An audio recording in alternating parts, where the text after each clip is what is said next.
성범죄 등 처벌에 관한 특례법을 보면 그 타인의 신체를 촬영하거나 촬영물을 판매, 임대, 제공, 전시, 상영하는 자는 5년 이하 징역 또는 1,000만 원 이하의 벌금에 처한다 이렇게 돼 있지 않습니까? 네네. 몰카를 촬영하는 사람, 유포하는 사람 똑같이 처벌을 받게 되는 겁니까? 그렇죠. 지금 저거면 일단은 촬영을 해서 유포하는 경우 5년 이하의 징역, 1천만 원 이하의 벌금으로 사실은 이제 뭐 똑같이 처벌받는다고 할 수가 있고요. 예. 다만 이제 차이가 있는 것은 저것이 자신의 의사에 반해서 해당되는 경우죠. 그런데 처음에는 예를 들어서 자신이 그 의사에 있어서 그 하도 좋다 네. 동의를 하고 나서 예. 그런데 그 이후에 내가 하지 말라라고 했음에도 불구하고 저것을 유포하는 경우는 3년 이하 5천만 원 이하의 벌금에 처하게 돼서 저보다는 양형이 훨씬 높아지게 되고요.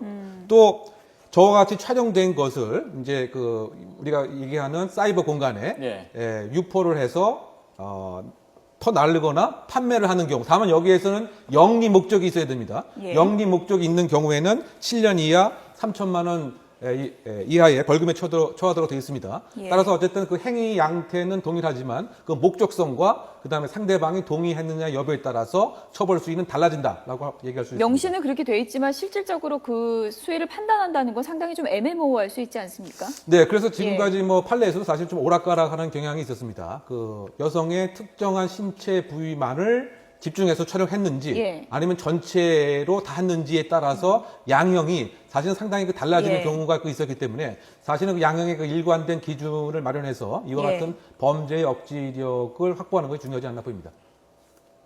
네, 지금 뭐 몰카 범죄 판결이 이제 기준이 상당히 좀 모호하다라는 그 예로 저희가 이제 나와 있는데 보면은 이제 여성의 뒷모습을 찍은 사진이 둘 다 이제 동일한데 어떤 네. 건 유죄가 되고 어떤 건 무죄가 되고 그렇게 좀 엇갈린 판결이 나오는 것 같은데요. 네, 이럴 경우에 어떤 기준이 적용되는 걸까요? 그러니까 이제 그 부분이 이제 뭐 예. 예를 들면 그 소지를 하고 있는 사람이 예를 예. 들면 왜곡된 성적 공상을 하고 있었느냐 예. 또는 지금 압수했던 그 핸드폰 등에 상당히 그 음란물이 많이 있느냐에 따라서 저것이 그냥 단순한 목적으로 촬영을 한 것이냐 예. 아니면 신체의 특정 부위를 집중해서 이른바 성적 수치심을 유발하기 위한 것이 충분한 것이냐에 따라서 비슷한 그림에도 불구하고 예. 비슷한 사진임에도 불구하고 무죄가 되고 유죄가 된 경우가 있었죠. 예. 그러니까 오히려 지금 자료 화면에 그 왼쪽 모습이 조금 더 이렇게 성적인 것이 있지 않을까라고 생각을 했지만 저것은 이제 무죄가 됐었는데 그 이유 자체는 이 소지한 사람의